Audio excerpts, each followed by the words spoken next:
हामी चाहिँ रोसीमा आएर बस्यौँ। कारे पाउने हो ठाउँ? नवबुद्ध 10 बसेरी बसेरी होमस्टेमा आएर बसिरहेको छौँ ल हामी चाहिँ। यस्तो छ बिहानको भ्यू। राति कहाँ हो कहाँ जस्तो भएको थियो। दापचाडा दक्षिण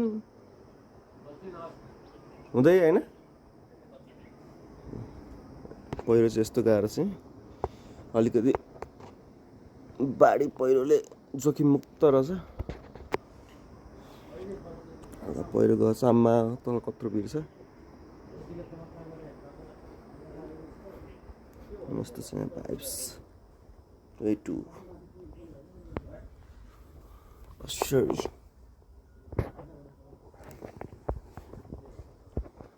आर्टहरू छ नि ब्रोको।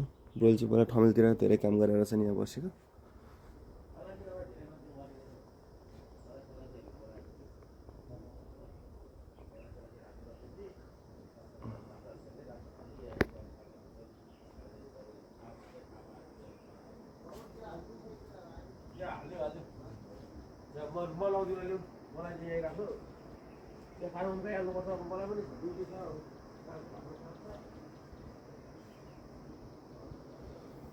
हाम्रो नारायणथान डाँडा हो।